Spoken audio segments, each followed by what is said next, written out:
그 트럼프 지지자들이 의회를 점거했던 것도 네. 선거에 불복해가지고 부정선거 음모론을 주장하면서 의회 점거를 했었거든요. 물론 그 뒤에 미국 사회에서 아직 그 불씨가 남아있지만 이게 더 확산되지는 않았습니다. 근데 이제 우리 같은 경우에 굉장히 위험한 수에 와 있다고 보고요. 선관위가 그동안에 네. 누차례 설명도 하고 누차례 그 수사 재판을 통해서 증명을 했음에도 불구하고 이건 못 믿는 게 아니고 믿지 않으려는 겁니다. 그리고 끊임없이 그 음모론을 생산하면서 일종의 진영 내에 하나의 그냥 믿음을 만들어 나가는 이런 과정인데, 그분들께 제가 권하고 싶은 건 개표 현장을 한 번만 가보시라. 그러면 그게 구조적으로 불가능하다는 걸 직관적으로 알 수 있다. 거기 양 당에서 보낸 참관인들이 눈을 부릅뜨고 개표 과정을 지켜봅니다. 여기서 수개표를 통해 가지고 집계한 게 네. 그대로 중앙선관위에 다 집계가 돼서 그 집계 수치가 양쪽이 달라지면 이거 어마어마한 문제거든요. 근데 그런 일은 발생하지 않아요. 그럼에도 불구하고 이 부정선거 주장이 계속 확산하는 건 음모론을 믿고 싶은 음모론이다. 저는 그렇게 생각합니다.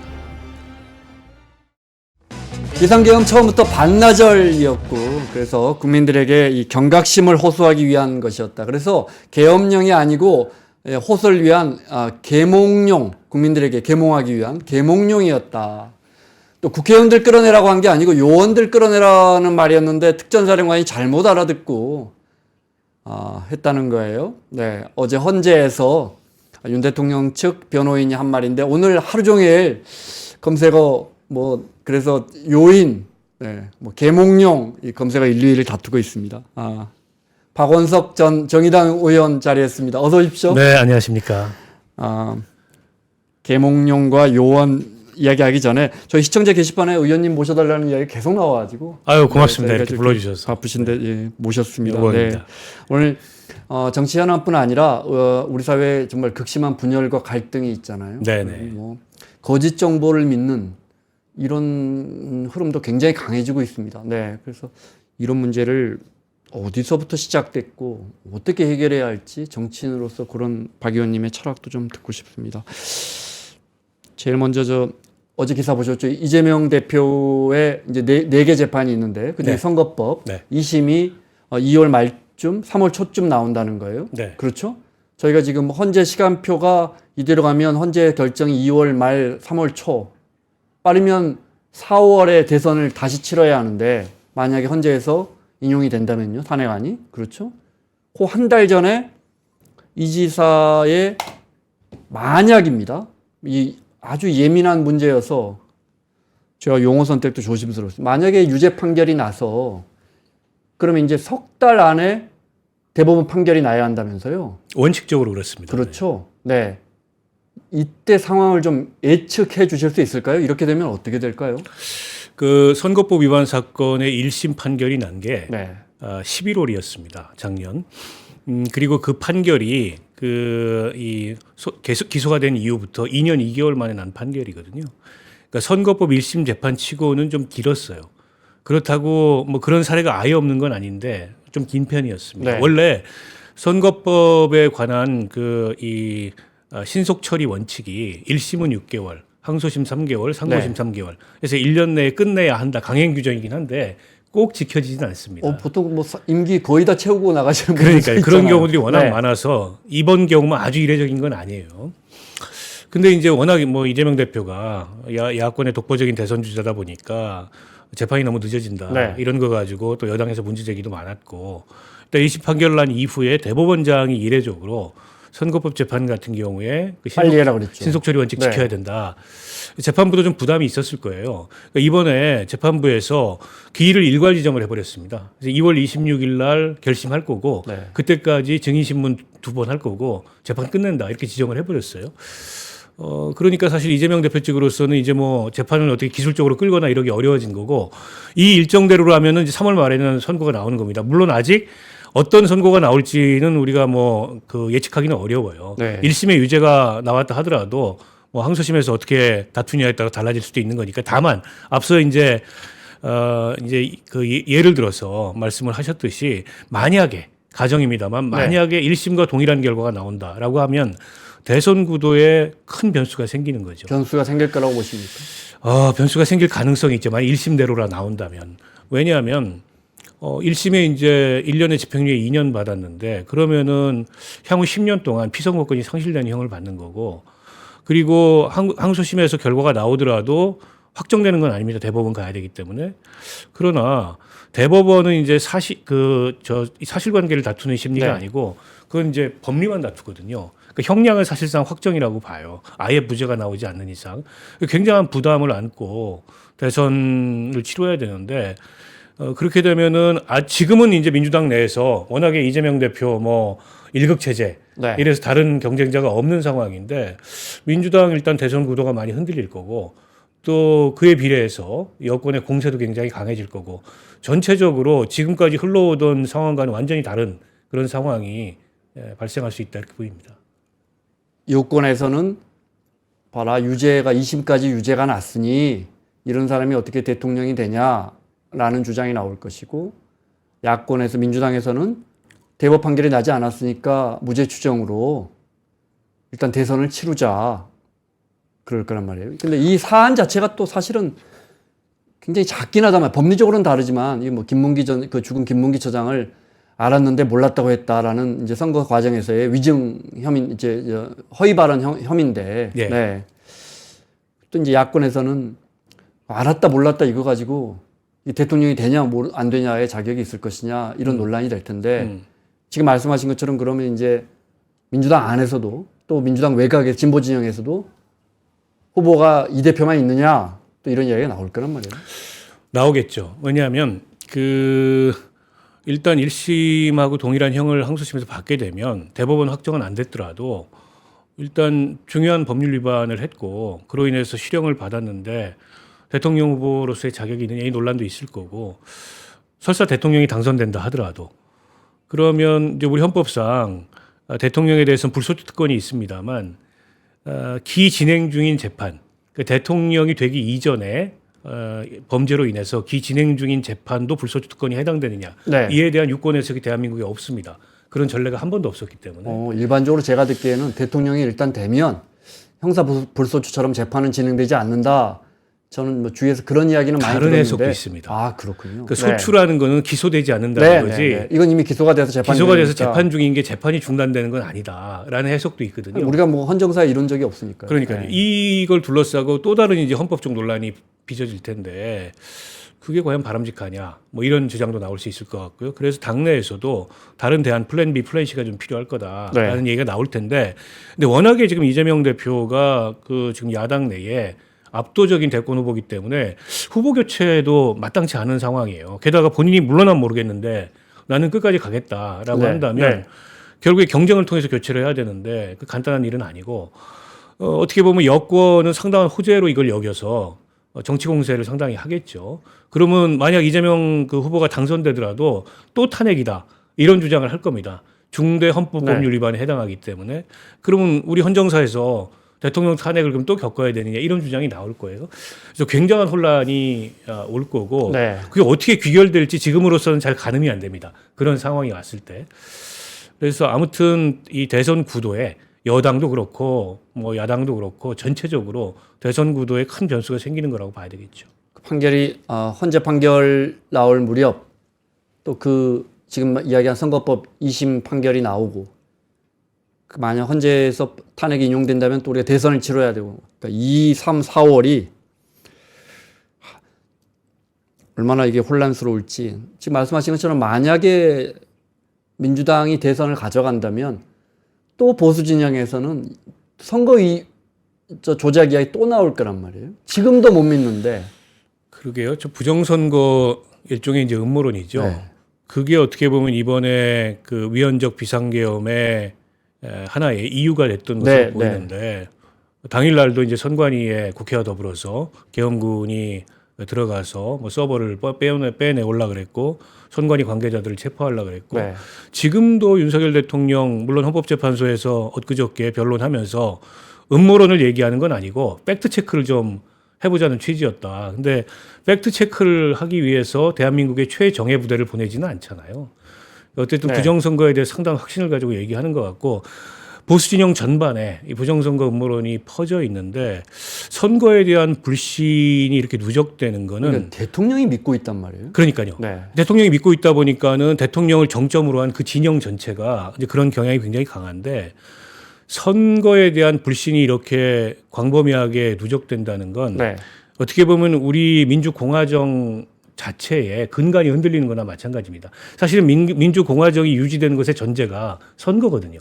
그리고 그 선거의 공정성에 있어서는 네. 누구도 그에 대해서 이제 의문이나 불신이나 이런 게 없어야 되는 거고 지금까지 그래 왔습니다. 근데 갑자기 등장한 이 부정선거 소위 말하는 음모론 그리고 거듭 경찰 수사, 검찰 수사, 법원 판결을 통해서 그게 아니라는 게 확인이 됐음에도 불구하고 대표적으로 우리도 수개표해야 된다. 우리 수개표 하거든요. 네. 수개표 하고 있는데 수개표해야 된다 이런 주장을 한다거나 또 뭐 전산 조작이나 뭐 해킹이 있다. 그거 다 검증했습니다. 아니라는 게 확인됐음에도 불구하고 계속 그 음모론이 재생산되고 있는 것 같고 그 전 세계적으로 굉장히 유명한 음모론 중에 하나가 아폴로 11호는 달에 가지 않았다. 그게 나사가 네. 그에 대해서 여러 가지 과학적 방법이나 근거를 통해서 증명했음에도 불구하고 그 음모론이 사라지지 않아요. 네. 나사도 이제는 대응을 안 합니다. 그런 것처럼 그때 왜 그 유명한 그 뮤지션 생각이 안 나네요. 하버드에 나왔다 안 나왔다 가지고 그냥 아니죠. 하버드 타진요. 타진요. 그렇죠. 예. 네. 진실을 요구합니다. 예, 마치 그런 타블로의 진실을 타블로의 진실을 요구합니다. 마치 그런 것 같은 한없이 진실을 설명해도 믿지 않는. 네. 그래서 이제는 그 음모론을 재생산하는 방식으로 이게 확산되고 있기 때문에 이게 뭐 그분들을 불러서 다 보여주고 설득한다고 해서 해결될 문제가 아니고 결국 이제 시간이 좀 필요하고 네. 스스로 좀 극복해야 될 문제가 아닌가 싶어요. 만약에 대선이 다시 열린다면 뭐 이슈는 아까 말씀하신 그런 걸로 다 뒤덮어버려요. 부정선거, 그다음에 이 대표의 2심 결과, 물론 2심이 뭐 무죄가 날 수도 있지만요. 네, 2심 결과며 이런 정치적인 이슈로 정책적인 이슈는 제가 볼 때는 정말 이만큼 더 끼어들 공간이 없을 것 같아요. 그러니까 우리 김원장 기자께서 아마 더 전문가실 텐데 저는 이 그 비상계엄 내란 사태가 있지 않았다면 우리가 곧 G8에 들어갈 순서였다고 생각합니다. 그 정도 위치에 대한민국이 왔다. 네. 국력도 그렇고 경제도 그렇고.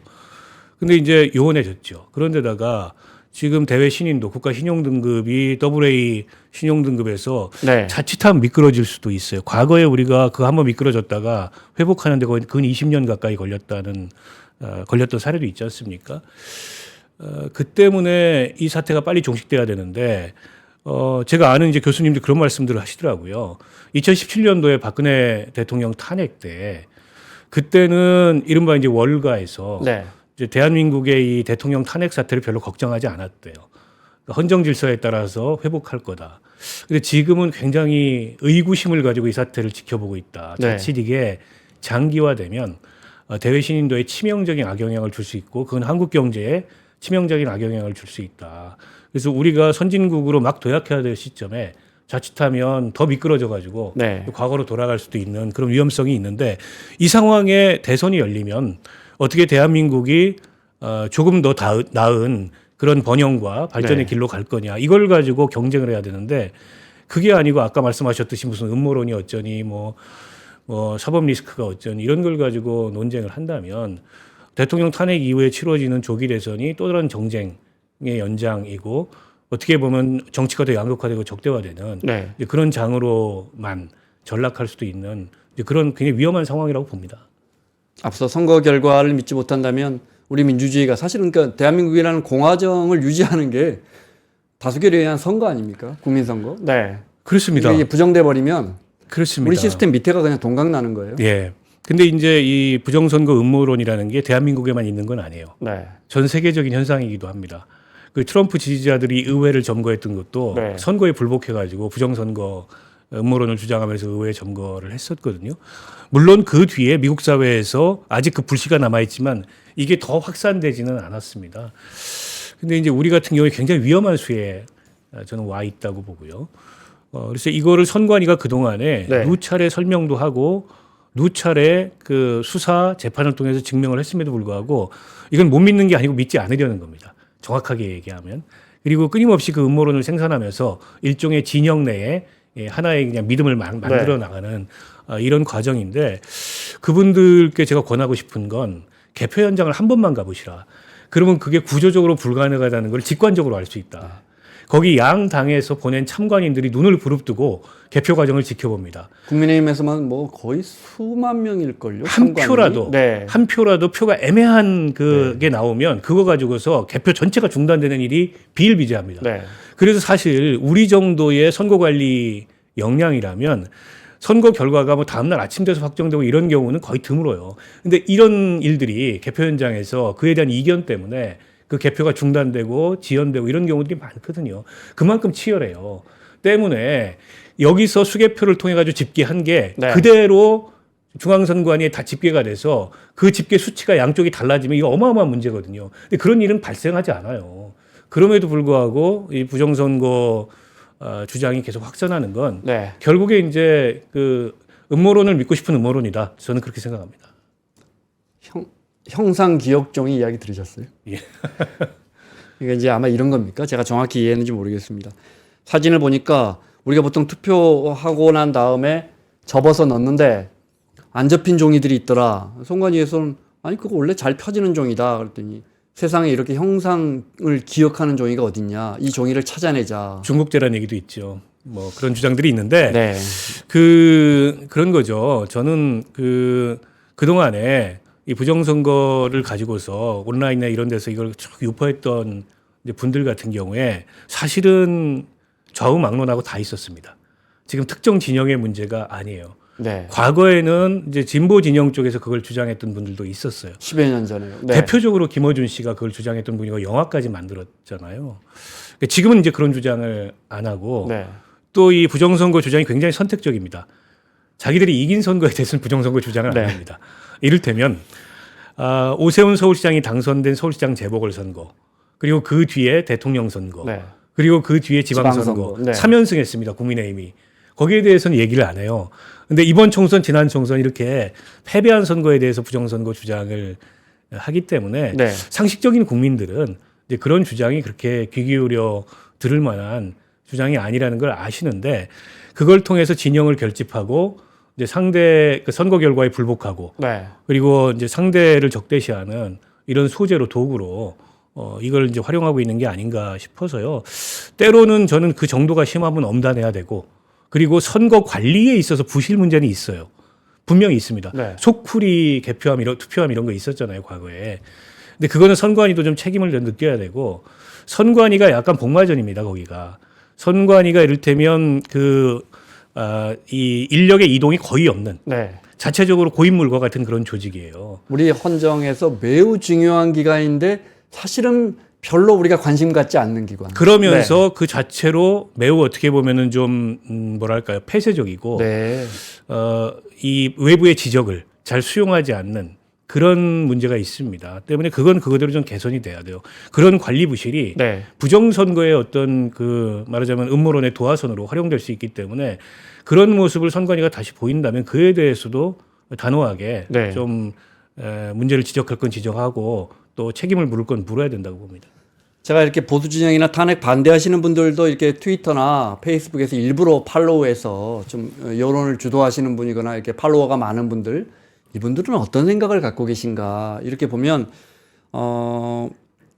이렇게 뭐랄까 주요한 키워드들이 있는데 선거 부정에서 이제 CCP 그러니까 중국 공산당으로 가서 한참을 이제 중국 공산당이 이걸 다 지배하고 있고 뭐 예를 들어 아시다시피 뭐 선관위 급습했는데 미군이 급습했는데 99명의 중국인들이 거기서 체포됐고 주일 미군으로 넘겼더니 다 선거 개입을 뭐 고백했다라는 뭐 스카이데일리라는 신문이 그걸 버젓이 기자 이름을 넣어서 보도를 하는데 이런 어떤 CCP라는 단어들이 가더니 최근에는 트럼프 대통령이 캐나다 관련해서 이게 취임 전에도 왜 51번째 주로 하겠다. 네.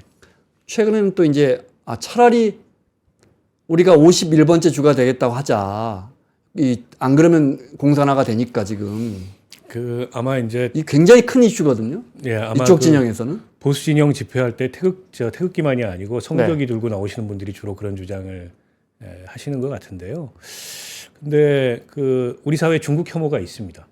그리고 중국이라는 나라가 사실 우리 체제의 기준으로 보면 뭐 사실 우리가 보기에는 좀 민주주의라고 볼 수 없는 그런 이제 전체주의 체제고 네. 공산당 일당 체제지 않습니까? 그러나 중국이 이를테면 거기도 이제 대외 전략이 있을 테니까 이러저러하게 대외적인 뭐 본인들의 영향력을 행사하기 위한 네. 이런저런 액션들을 할 텐데 대한민국의 선거에 개입할 정도로 중국이 이렇게 유능하진 않다고 생각해요. 그런데다가 네. 좀 전에 그거 선관위에서 99명의 중국인이 체포돼서 주일미군 사령부로 연계됐다.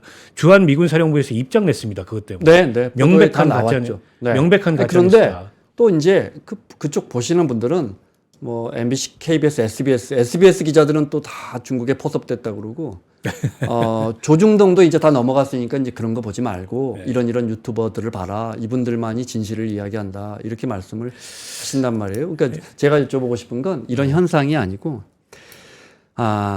의원님이 보시는 플랫폼과 그분들이 보시는 플랫폼이 이제 완전히 나눠서 네. 한반도 안에 똑같이 땅을 디디고 살고 있지만 전혀 다른 언론을 본단 말이에요. 이 문제를 정치인으로서 기성 정치인으로서 이 문제를 앞으로 어떻게 풀어야 돼요? 그러니까 저는 그 정치인들 책임이 굉장히 중요하다고 생각하는데요. 이제 윤석열 대통령이 그 얘기를 하셨다는 거 아닙니까? 체포되기 직전에 여당 의원들한테 레가시 미디어 믿지 말고 유튜브 봐라. 이렇게 얘기를 하셨다는데 정치 지도자가 오히려 그런 확증 편향을 부추기는 말씀을 하신 거예요. 저는 대통령뿐만 아니라 다른 정치인들도 마찬가지라고 생각합니다. 사실은 뭐 이게 비단 이제 뭐 그런 어떤 보수 혹은 극우에 네. 해당하는 그 유튜브 플랫폼 혹은 그걸 보면서 거기서 나오는 정보를 가지고 메시지를 내는 정치인들 문제뿐만이 아니고 반대 편향도 있습니다. 이를테면 이쪽에도 이를테면 뭐 그 개딸이라고 하는 이제 그런 분들이 주로 선호하는 매체 또 거기서 주장하는 그런 논리 그 논리에 기초해서 정치적인 메시지를 내거나 이제 이런 정치인들이 있거든요. 이게 약간 마치 평행선처럼 이렇게 대결 구도를 형성하고 있는데 그렇다 보니까 우리 사회에 보편적 합의, 보편적 상식 이런 거는 설 자리가 없는 상황이 돼버렸어요. 양쪽이 더 이 극단적이면 극단적일수록 더 선명하면 선명할수록 그 지지층으로부터 각광을 받고 단기적으로는 그게 정치인으로서 상당히 매력이 있거든요. 근데 길게 보면 정치의 궁극적인 목적은 저는 국민 통합이고 사회 통합이라고 생각해요. 근데 사회 통합에는 매우 해로운 이제 그런 현상이고 매우 해로운 그런 행위를 정치인들마저 전 편승하는 거라고 보고 그러니까 정치인들이 이런 현상에 전 단호해야 된다고 생각합니다. 가짜 뉴스에 대해서는 명백하게 가짜 뉴스라고 지적해야 되고 음모론은 명백하게 음모론이라고 지적해야 되고 멀리해야 되고 배격해야 되고 오히려 우리 사회 공론장에 그런 주장들이 함부로 끼어들 수 없도록 상식적이고 보편적인 공론장을 만드는데 역할을 해야 되는데 최근 들어 좀 안타까운 모습은 정치인들이 단기적인 어떤 뭐 이익이겠죠. 단기적인 어떤 그 지지자들의 열광적 반응, 그게 주는 여러 가지 편익 이런 것들에 편승해서 오히려 우리 공론장을 오염시키는데 역할을 하는 그런 모습들을 보고 있으면 대단히 안타깝습니다. 대통령에 대해서 예를 들어 뭐 형사처벌을 꼭 지금 해야 되느냐 또는 뭐 꼭 구속해서 수사를 해야 되느냐 통치권자인데 아직은 뭐 이런 주장들은 여권에서 얼마든지 나올 수 있고요. 그럼요. 그런 주장을 할 수 있다고 봅니다. 근데 예를 들어 지금 말씀하신 것처럼 여권의 중진 선거 부정처럼 뭐 이게 어떤 정치 성향이 아니고 옳고 그름의 문제에서는 여권의 중진 의원들이 예를 들어 뭐 이철규 의원이나 누굽니까 몇몇 중요한 의원들이 선거 부정을 믿는지 안 믿는지 본인들이 좀 밝혀주시면 좋겠어요. 얼마 전에 난 그런 선거 부정을 믿는다. 예. 난 선거 부정 믿지 않는다. 하면 이 혼란이 어느 정도는 그래도 조금이라도 그분들이 말씀해 주시면 뉴스를 보니까 나경원 의원 뭐 이런 분들이 국민의힘 의원들이 모인 단톡방에 모 의원이 그분은 중진은 아니고 초선 비례대표 의원인데 선거 부정 관련된 뉴스를 계속 김민전 의원이 그러니까 일부 의원들이 굉장히 불편해했다. 이런 거 올리지 마라 여기에다가 사실도 아닌데. 그리고 뭐 대다수 의원들은 또 침묵했겠죠. 그러니까 저는 이제 국민의힘 내부에서 실은 이런 건 약간 이제 여과를 시켜야 된다고 봅니다. 그러니까 국민의힘이 그 대한민국의 헌정사를 만들어온 그런 전통이 있는 정당입니다. 집권을 가장 많이 했던 정당이고 비록 지금 대통령이 탄핵돼서 정치적으로 궁지에 몰려 있다고는 하나 국민의힘은 대한민국 헌정사의 한 기둥이에요. 산업화를 이룬 정당이라고 그럼요. 믿지 않습니까? 그리고 우리 민주적 기본 질서의 전 한 축이라고 생각해요. 근데 이 민주적 기본 질서를 부정하고 무너뜨리는 그런 식의 음모론에 그렇게 오랜 역사를 갖는 정당이 부안해동한다는 거는 저는 있을 수 없는 일이라고 생각하고 자체적으로 이걸 자정 기능을 저는 작동해서 네. 그런 얘기가 안 나오도록 해야 되고 그런 음모론을 확장시키고 그에 앞장서는 분들은 이제 솔직히 말씀드리면 우리 민주원정 체제의 구성원이 될 자격이 없는 분들이다. 우리 정치 공동체 구성원이 될 자격이 없는 사람들이라고 보고 국민의힘에서 저는 그런 의원들이 다수는 아니라고 생각합니다. 일부 의원들이 그런 네. 걸 믿는데 얼마 전에 국민의힘 대변인이 그 얘기 하더라고요. 당의 공식적인 입장은 아니다.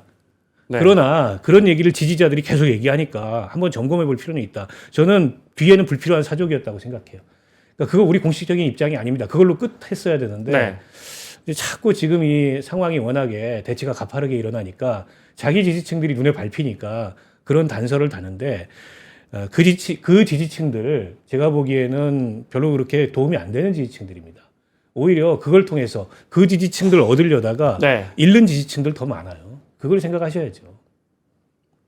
참 어렵습니다. 이게 여야가 진보와 보수가 주장하는 것들이 예를 들어 경제 정책만 해도 다 그 당위가 있고 네. 그들만의 주장이 있고 논리가 있어서 그런데 이 선거 부정에 대해서는 아까 말씀하신 것처럼 그냥 그것만 믿어버리신단 말이에요. 근데 그걸 이제 대통령이 선거 부정에 빠져 이 의심에 빠져 있다는 것이 이제 드러나면서부터는 걷잡을 수 없이 커졌기 때문에 그렇다면 이제 그걸 그나마 풀 수 있는 건 여당이 아닌가. 유경준 의원이 설명하려다가 안 됐다는 거 아니에요.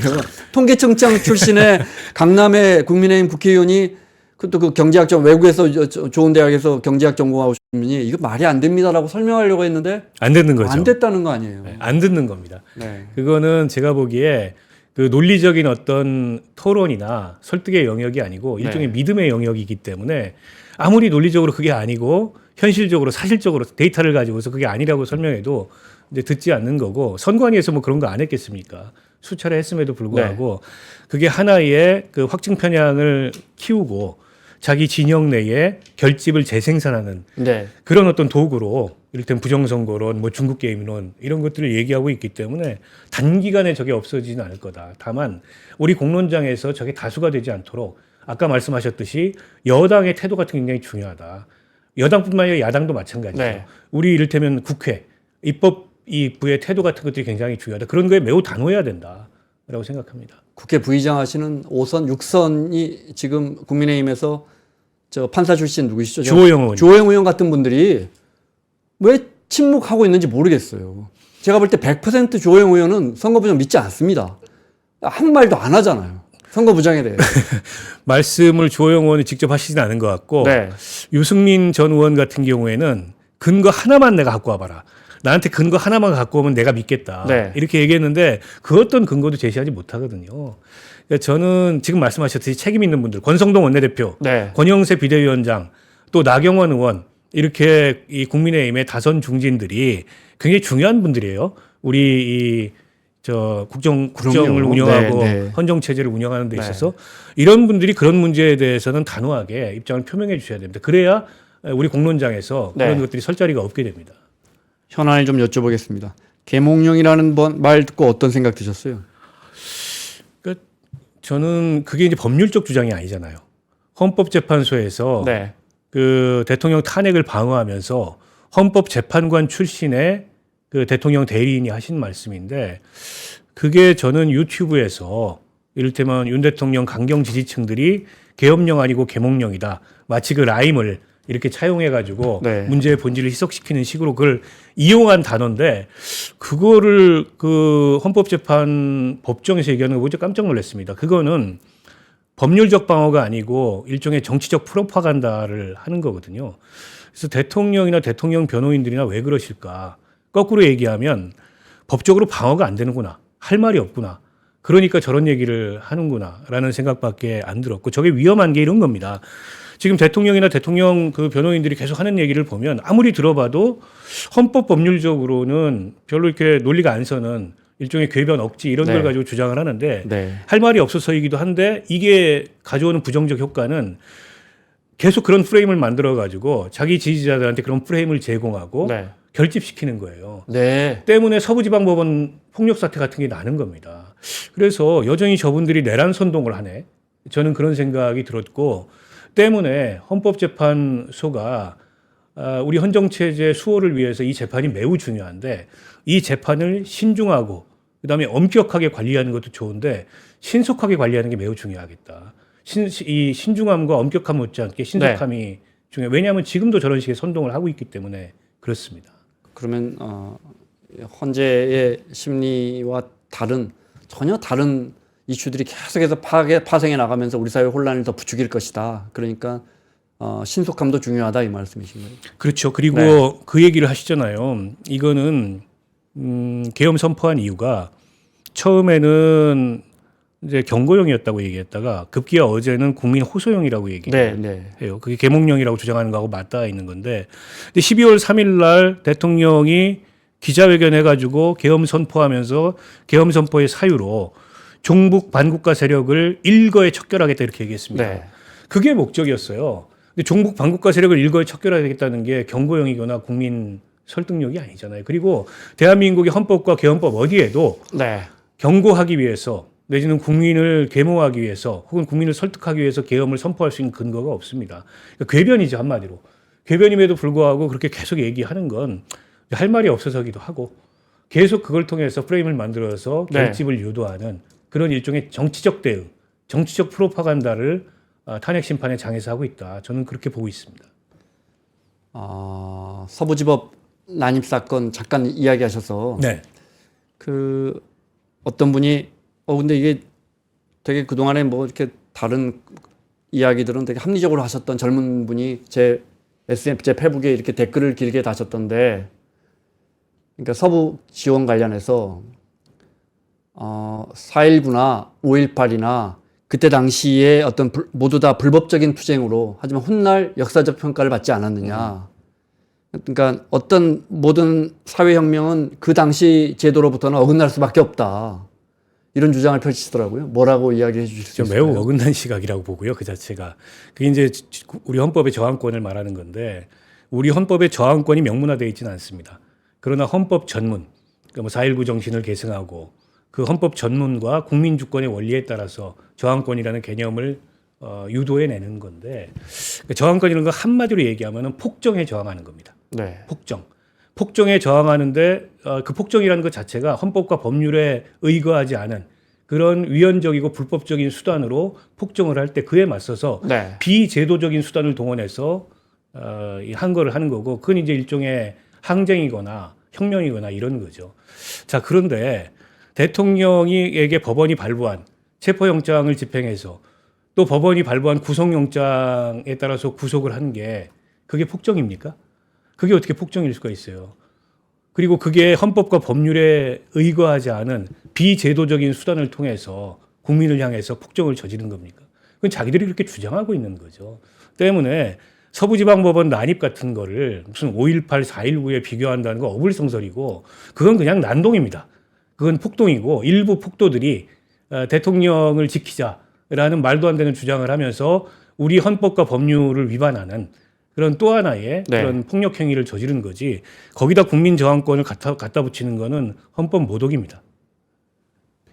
그중에 다시 선거 부정은 하나만 더 여쭤보자면 그러니까 부연하자면 그분들이 만약에 선거 부정을 믿고 있다면 이건 그야말로 잘못된 팩트에 근거한 불의에 대한 저항인 거잖아요. 이게.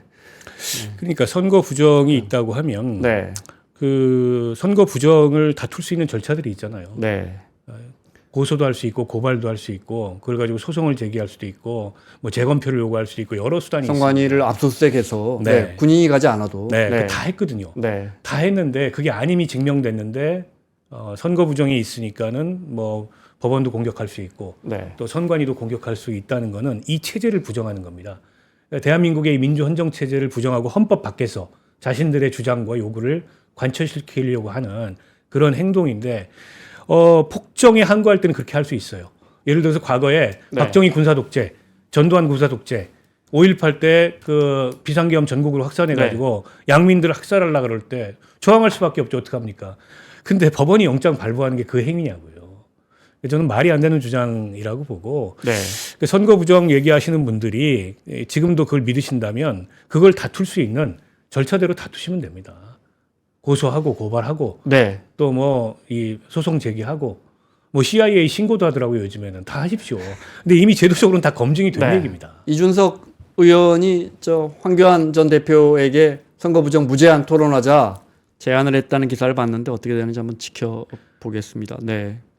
최근에 무슨 유명한 한국사 강사께서 네, 네. 또 이 모든 사태의 책임은 선관이라 해가지고 전한길 씨가요. 예, 네. 선거 부정론에 불지피는 역할을 했는데 그분 말씀 저도 인터넷 들어가 봤거든요. 그분이 제일 먼저 한 얘기가 우리도 대만처럼 수개표해야 됩니다. 이 얘기입니다. 얼토당토하는 얘기. 대한민국 우리 수개표 수개표하고 하고 있습니다. 네. 그러니까 뭘 좀 알고서 선거 부정을 좀 얘기했으면 좋겠어요. 네. 그러니까 수개표라는 게 다 아시겠지만은 이렇게 보고 무슨 전자장치가 스캔해서 누가 누구를 찍었는지를 확인하는 게 아니고 우리 사람이 보고 표 이렇게 나눕니다. 네. 정말 그 모든 표를 다 우리 이 그렇게 방송 합니다. 네. 지켜보시는 그 우리 3프로 그 애청자들께서도 선거 부정이 염려되시면 제가 나중에 소개해 드릴 테니까 개표 현장에 참관인으로 한 번만 가보십시오. 개표 현장 참관인 가서 2시간만 지켜보면 네. 원천적으로 불가능하다는 것을 직관적으로 알 수 있습니다. 누가 설명해 주지 않아도. 또 어떤 분들은 그렇게 해서 정확히 개표를 하면 뭐하냐. 선관위 서버가 잘못해서 중국에 의해서 다 조종되는데. 그거 국정원이 가가지고 서버 점검했지 않습니까? 네. 아무 이상 없다는 게 국정원의 결론이었어요. 네. 근데 대통령마저도 그거 가지고 엉뚱한 소리를 하시더라고요. 뭐 비밀번호가 1, 2, 3, 4, 5였다는 둥. 중국 사람들이 그 뭐 번호를 어쨌다는 잘 쓴다. 저는 물론 그때 국정원이 이 해킹의 위험은 있겠다. 아무 모든 문제는 시스템이 없지만, 네, 더 좀 보안을 강화해라라는 의견을 맞습니다. 내놨습니다. 근데 모든 네. 시스템이 네. 완벽한 방어막을 방어벽을 갖추고 있지 않습니다. 해킹의 위험성이라는 거는 네. 어떤 경우에도 있을 수 있어요. 더 고도화된 이제 보안 장치가 필요하다라는 지적은 네. 당연히 그건 귀교를 들어야 되죠. 근데 그게 부정선거의 증거는 아니잖아요. 헌재에서 이제 윤 대통령이 본인의 변호인단이 좀 못 믿었는지 아니면 본인이 하고 싶은 이야기가 많았었는지 이제 직접 출석해서 본인의 입장을 적극적으로 밝히고 있는데, 어제 나온 이야기는 제가 오프닝에서도 말했지만 뭐 이제 변호인, 뭐 윤 대통령이 말한 게 아니고 변호인, 그 중에 한 변호인이 이제, 국회의원을 끌어내라고 한 게 아니고 요원을 그래서 오늘 민주당 의원님들은 마치 무슨 놀이하듯이 전부 자기 명함이나 이 포스터에 국회의원 누구 이 놀이를 하고 계시던데 참. 근데 윤 대통령 지금 무슨 생각하고 있는 것 같아요? 윤 대통령의 계획은 뭘 것 같아요?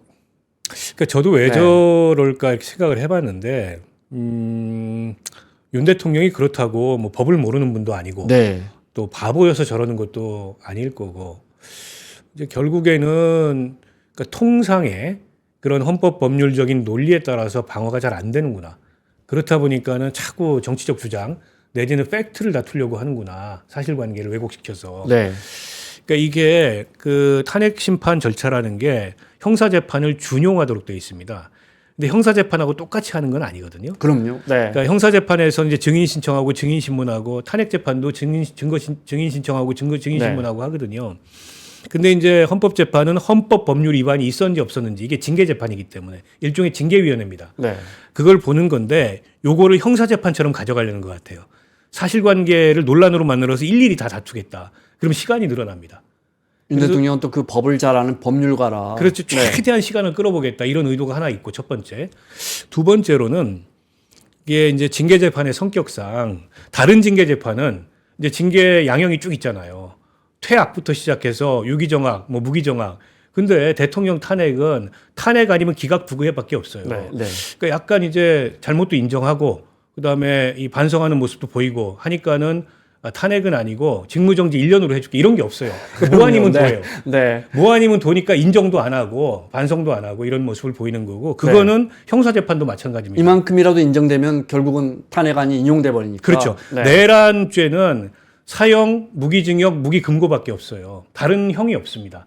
근데 내란 수괴가 인정되면 그거밖에 없는 거예요. 그러니까 그것도 아예 그냥 그 내란 수괴 혐의라는 걸 아예 벗어던지기 위해서 아예 근원적으로 부정하는 이제 그런 전략을 취하는 건데 모르겠습니다. 윤 대통령 입장에서는 저게 최선의 전략일 수는 있겠으나 저걸 지켜보는 헌법재판관들이나 국민들 입장에서 보면 네. 결국 헌법 수호의 의지가 눈꽃만큼도 없구나. 이게 이제 탄핵 심사에서 굉장히 중요한 기준이거든요. 헌법 수호의 의지가 있느냐. 대통령으로서. 박근혜 전 대통령 탄핵 심사 때도 박근혜 전 대통령 측에서 당시 청와대 압수수색 이런 거 다 거부하고 그리고 이제 막 증인 신청해가지고 이거 재판 지연하려고 그러고 네. 이런 거에 대해서 나중에 종합적으로 헌법 수호의 의지가 없다. 이렇게 이제 탄핵 사유를 그렇습니다. 밝혔거든요. 네, 네. 지금 헌법 수호의 의지가 없다는 걸 매일매일 증명을 하고 있어요. 그래서 제가 아까 말씀드렸듯이 신중함과 엄격함 못지않게 신속함이 중요하다는 겁니다. 저렇게 대통령이 헌법 수호의 의지가 없고 여전히 우리 헌정체제의 위기와 공백이 굉장히 큰데 이걸 장기간 비워놓음으로 발생하는 혼란을 누구도 감당할 수 없기 때문에 빨리 결정을 내려야 된다. 그리고 헌법재판관들도 이 점을 매우 엄중하게 저는 보고 있을 거라고 생각해요. 왜냐하면 제가 이런 표현을 이 점잖은 그 3프로 TV에서 나와서 써도 될는지 모르겠지만은 정말 헛소리예요. 그러니까 저 헛소리의 향연을 헌법재판관들이 다 온 국민이 지켜보도록 오래 방치하면 안 된다라고 저는 생각합니다. 헌법을 수호하는 게 윤 대통령 입장에서는 앞서 말한 그 반국가 세력들이 워낙 넓게 퍼져 있고 정치권에도 퍼져 있기 때문에 윤 대통령이 이제 그 구속되는 날 공개한 신년에 썼던 편지를 보면 이제 뭡니까 중국이 영향력을 확대하고 사실상 이제 중국으로부터 영향을 받는 정치인들로 인해서 국정을 운영하기가 어렵다 이런 인식을 갖고 있고 이런 반국가 세력들 때문에 국정 운영이 안 되기 때문에 윤 대통령 입장에서는 이것이 헌법 수호가 아닌가 이 주장을 펼 것 같아요. 네. 이들로 인해서 우리 헌정사가 예. 위태로워졌다. 이게 이제 윤 대통령의 핵심이거든요. 아니 그래서 이제 네. 윤 대통령이 그렇게 말씀하시는 거에 근거를 좀 대시면 좋을 것 같고 헌법재판소의 장에서도 왜 군인들까지 국회에 투입해서 네.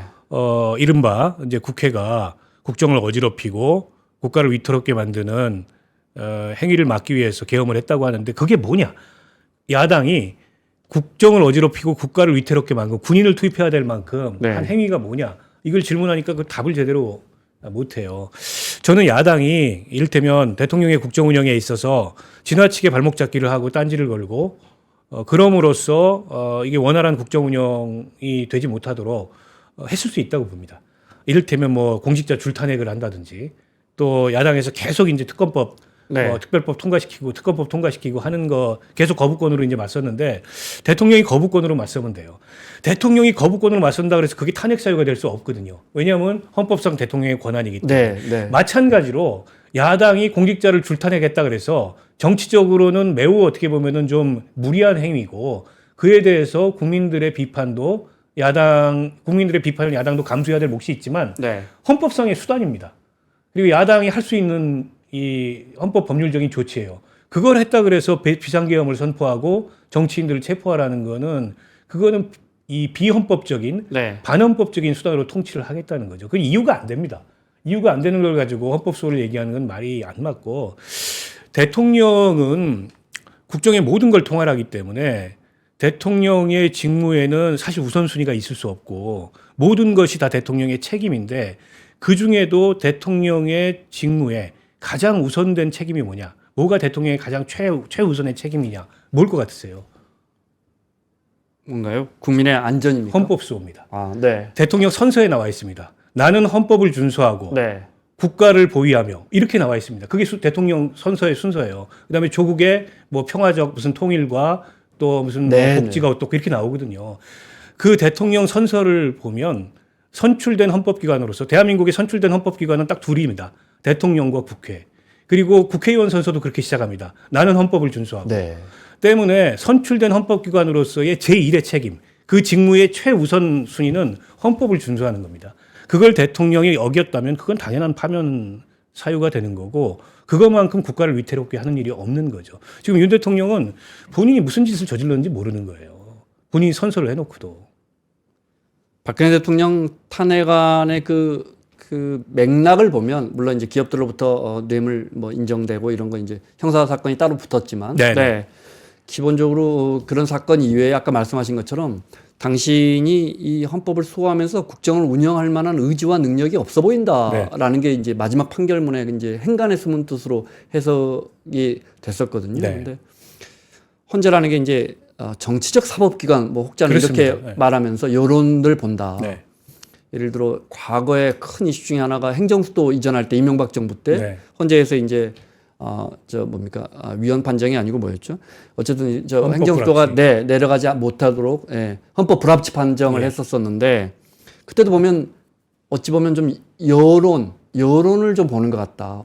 법리와 함께 그런 걸 느꼈거든요.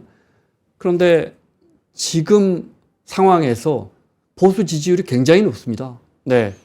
진보 진영과 가까운 매체에서 한 여론조사도 거의 동등하게 나오거나 민주당보다 높은 지지율 나오는 여론조사들이 이어지고 있거든요. 최근에 여론조사 흐름이 지금 말씀하셨던 이제 그런 흐름을 보이는 게 사실이고, 일부에서는 뭐 과표집 얘기를 합니다. 과표집이라 함은 그 응답자 중에 보수적인, 그러니까 이 이념 성향이나 정치 성향이 보수인 분들이 많이 응답을 해서 그런 현상이 나온다. 저는 일부 사실이라고 생각합니다. 근데 과표집이라는 건 언제나 있는 현상이에요. 왜냐하면 성, 연령, 지역 이런 거는 인구 센서스라는 기준값이 있어요. 그 기준값에 따라서 이 보정을 하거든요. 사후적으로. 근데 정치 성향은 보정이 안 됩니다. 기준값이 없기 때문에. 대한민국 국민의 몇 퍼센트가 진보고 몇 퍼센트가 보수인지가 정해져 있지 않아요. 그러니까 언제는 진보가 많이 결집하고 언제는 보수가 많이 결집하고 그것마저도 이제 때문에 여론이거든요. 그래서 과표집만으로 해석하는 거는 제가 보기에 일면적인 진단이라고 보고요. 결국 저는 두 가지라고 보는데요. 하나는 그 이미 여론은 대선 국면으로 인식하기 시작했다. 그러니까 윤석열 아웃은 기정사실. 거기에 더 이상 미련 가질 이유는 없어. 그리고 탄핵 찬반으로 보면 탄핵 찬반 여론은 크게 변화가 없습니다. 65대 35에서 거의 고정돼 있어요. 그러니까 이건 변화가 없습니다. 그 얘기는 윤석열을 지지해서가 아니고 조기 대선 국면이야. 그러면 탄핵하고는 다른 기준으로 조기 대선 국면을 보고 있는 겁니다.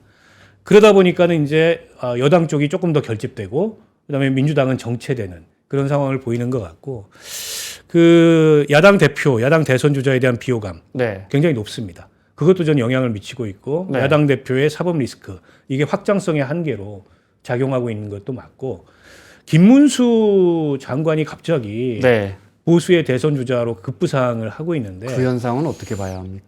이거는 이제 보수 지지층들 중에 윤 대통령의 강성 지지층들이 더 적극적으로 여론에 반응하면서 거기로 뭉치고 있는 거죠.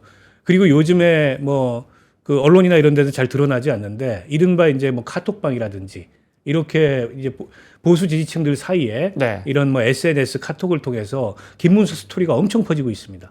이분이 이제 과거에 노동운동을 하다가 뭐 전향을 해서 이쪽으로 건너와서 경기지사를 하고, 그러니까 이분의 일대기 같은 게 쫙 퍼지고 있어요. 그러면서 최근에 여론조사에서 급부상을 하고 있는 거고, 그게 이제 보수층이 결집하고 있다. 특히 결집을 주도하는 건 그중에서 강성 지지층이다. 이걸 보여주는 거죠. 그러니까 민주당이 여기서 이 여론조사 결과를 놓고 고민해야 될 건 이걸 폄훼하면 안 됩니다.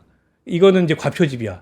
어떻게 보면 좀 잘못된, 이 여론조사는 엉터리야. 오염된 엉터리 여론조사. 일부 그런 게 있을 수 있어요. 이를테면 국민의힘 정당 지지율이 호남에서 35% 그런 건 엉터리일 가능성이 있죠. 근데 뭐 갤럽이라든지 NBS라든지 늘 이렇게 1년 365일 조사하는 이런 리얼미터라든지 이런 데는 그렇지 않거든요. 거긴 추세를 보면서 보정을 하거든요. 때문에 이 추세를 잘 봐야 되고, 이 추세는 뭐냐면 민주당이 경계해야 될 건 뭐냐면 탄핵이 곧 조기 대선의 결과를 보장하지 않는다는 겁니다. 탄핵은 탄핵, 대선은 대선, 이걸 분리해서 볼 가능성이 높다. 탄핵됐기 때문에 과거에 그랬거든요. 2017년도에 탄핵됐기 때문에 힘도 못 쓰고 이제 보수는 뭐 대선을 제대로 하지도 못했어요. 당시에 안철수 후보가 나와서 그나마 표를 분산시켰던 거지 아니었으면 7대3, 8대2 선거였거든요. 그러니까 지금 그때는 그랬는데 지금은 그때의 학습 효과도 있는 데다가 이재명 비호감이나 이재명 대표의 확장성 한계 때문에 다른 기준으로, 특히 이 중간층 여론이 이걸 다른 기준으로 보고 있다.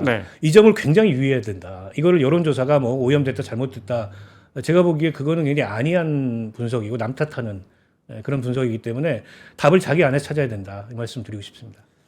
그러니까 윤 대통령에게 실망해서, 여권에게 실망해서 진보지론으로 돌아가는 그런 표현은 사실 없다. 실망하는 건 실망하는 거고, 보수를 지지하는 분들, 진보를 지지하는 분들은 사실 그 자리에 그대로 앉아 있다. 때문에 스윙보터 이 중간층이 중요합니다.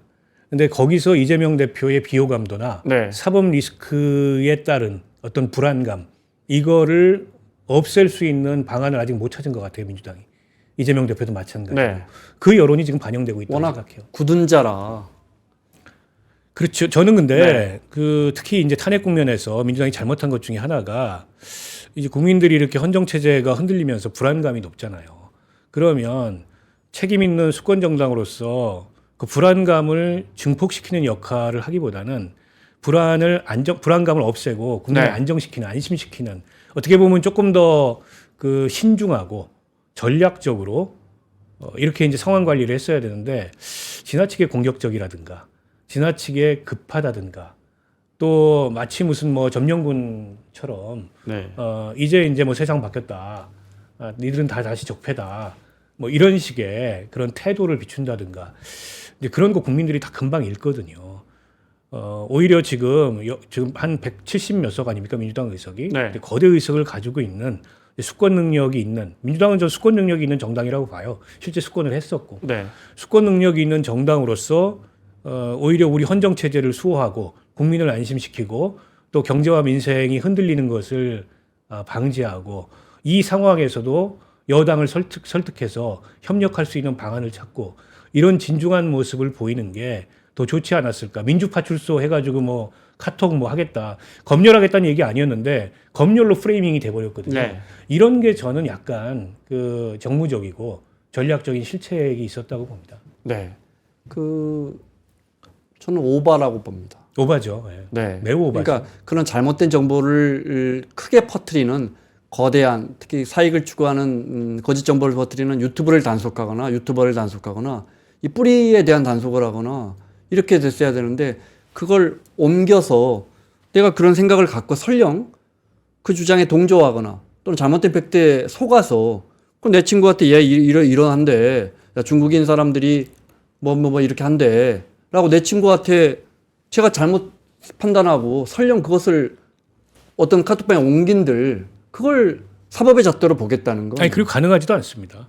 신고는 할 수 그러니까요. 있겠죠. 네, 네. 근데 그거 뭐 다 일일이 찾아가지고 어떻게 처벌을 하겠어요. 그 처벌한들 뭐 하겠습니까? 뿌리가 그대로 있으면은 그런 현상은 계속 이제 반복되는 건데, 제가 보기에는 별로 실효성도 없는 얘기를 괜히 해가지고 네. 그로 인해서 좀 뭐 공격의 빌미만 만들어지고. 뭐 법안이 구체적으로 나온 것도 아니었는데. 아니, 지금 뭐 네. 현수막 다 걸렸잖아요, 전국에. 네, 네. 그것 때문에 뭐 여러분의 내 카톡을 들여다보겠다. 들여다보겠다는 들여다보겠다. 뭐로 그런 걸 자초했는지 잘 모르겠어요. 그래서 네. 조금은 더 여유를 가졌으면 좋겠다, 이런 생각입니다. 앞서 보수 진영이 결집하고 있다 했는데, 그럼 이렇게 갈등이 첨예화되고 있는 상황에서 왜 진보 진영은 결집을 안 합니까?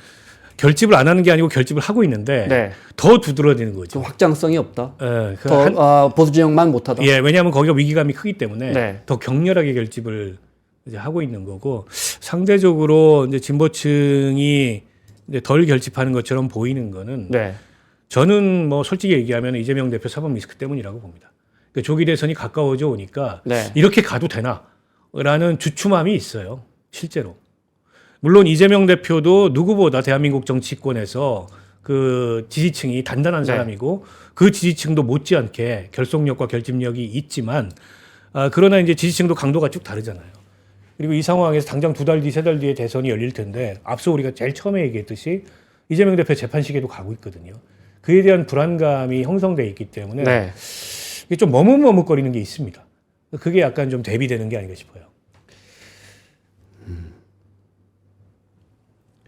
이재명 대표가 어제 신년 기자간담회 하면서 이념이 밥 먹여주냐, 흥묘백묘, 옛날에 저 등소평이 덩자호평이 했던 그 검은 고양이 흰 고양이 쥐만 잡으면 되지, 실리주의 정책을 이야기했어요. 네, 그건 어떻게 평가하십니까? 그러니까 이재명 대표를 좀 불안하게 보는 시선이 이념적 정책적으로 편향돼 있지 않냐, 과격하지 않냐라는 지적을 의식하는 것 같아요. 근데 저도 이재명 대표 안지 꽤 오래됐고, 또 이재명 대표의 정책이나 이런 걸 보고 있습니다만, 네. 이재명 대표가 이념적 정책적으로 이렇게 편향되거나 혹은 뭐 아주 외골수 그런 그 이념 성향을 갖고 있다고 생각하지 않거든요. 원래 실용적인 면모가 더 많아요. 예전에 네. 뭐 네. 경기지사 성남시장 할 때도 보면. 근데 지금 이제 이렇게 지지율이 멈칫하고 확장성이 좀 떨어지는 듯한, 확장성에 한계가 있는 듯한 모습을 보이니까 이른바 우클릭을 통해서 좀 돌파해 보겠다, 이게 배경인 것 같아요. 근데 저는 그걸 할 시점인가 지금 이런 생각이 듭니다. 그러니까 정책적 우클릭은 언제 하냐면 투표가 다음 주인데 내가 이 정책을 발표하면 딱 견인할 수 있는 유권자층이 있어. 그때 아주 그 예각적인 정책을 네. 몇 개 던져가지고 그 유권자층을 딱 이렇게 견인해 오기 위해서. 선거 직전까지 흔들리고 있는 그 분들의 마음을 잡을 만한 그런 정책을 핀셋처럼 확 내놔야 할 때 그때 하는 겁니다. 그때 우클릭 좌클릭을 하는 거예요. 이를테면 네. 과거에 박근혜 그 후보가 김종인 비대위원장을 내세워서 경제민주화 복지 확대 이런 걸 얘기했어요. 네. 그러면서 확 이제 중간층 표까지 견인해 간 거거든요. 마찬가지로 그 선거 앞두고서 직전에 하는 거지 지금은 그런 시기가 아닌데 저는 이재명 대표가 갖고 있는 불안감을 저렇게 표출하는 건데 저건 오히려 거꾸로 얘기하면 뭐 이렇게 원칙이 없어. 왜 오락가락해. 이런 비판을 또 살 수 있어요. 왜냐하면 이른바 이제 기본사회론 이걸 강령에 집어넣거든요. 근데 특정 대표의 정책을 강령에 넣는 경우는 DJ 때도 없었습니다. 네. 그래서 이거 너무 사당화로 가는 거 아니야? 이런 지적이 있었는데 그렇게 강령에 집어넣은 지가 얼마 안 됐는데 지금 그거 이제 포기한대요. 이제 실용이 중요하고 기업이 중요하고 뭐 지금은 나누는 것보다 버는 게 중요하기 때문에 뭐 그게 얼마 전인데 불과 이게 네. 도대체 무슨 원칙이냐. 그래서 지금 이재명 대표한테 필요한 건 정책적 우클릭이 아니고 태도를 바꾸는 겁니다. 그러니까 민주당이 너무 이렇게 강팍하게 이른바 일극주의적으로 당을 운영하고 당내 이견이나 이런 것들을 용납하지 않고 또 여당을 향해서도 거친 공격 일변도에 물론 뭐 잘못했죠. 윤 대통령이 내란을 일으킨 거 뭐 할 말 없고 그걸 동조하고 두둔하는 여당 어떻게 보면 여당 자격이 없는 것도 맞는데 네. 근데 그런 모습만 일변도로 보이고 특히 이제 공직자 줄타내기 전 치명적이었다고 생각해요. 이진숙 지금 이 방통위원장 네. 기각됐잖아요. 네. 업무에 복귀. 이준숙이 잘했다는 아닙니다. 4대4로 나온 건데 애초부터 그거 탄핵 인용되기 쉽지 않다는 게 법률 전문가들의 의견이었어요. 민주당에서는 또 그 시간을 벌기 위한 것도 있었고 그런 점도 있었죠. 근데 지금 뭐 총리부터 시작해서 네. 근데 지금 다행인 거는 대통령 탄핵을 우선 심사하기로 해서 그 줄탄핵이 줄기각으로 돌아오진 않을 겁니다. 만약 대통령 탄핵 심사 앞두고 줄탄핵이 줄기각으로 돌아왔으면 헌재에서 이 상황이 어떻게 바뀌었을지 몰라요. 이런 게 제가 보기에는 네. 이재명 대표 체제의 문제점으로 그동안에 이걸 지켜보는 그 중간층 여론이나 이렇게 봐왔던 거지 정책의 어떤 좌클릭 우클릭 이런 문제가 아니었거든요. 네. 저는 약간 오답을 썼다라고 생각을 하고 그건 진짜 선거 한 일주일, 2주일 앞두고서 고민해야 될 문제를 지금 뜬금없이 네. 얘기했는데 아무 임팩트가 없는 저걸 가지고 이재명 싫어하던 사람들이 오늘부터 이재명 좋아해야지 이렇게 안 되거든요.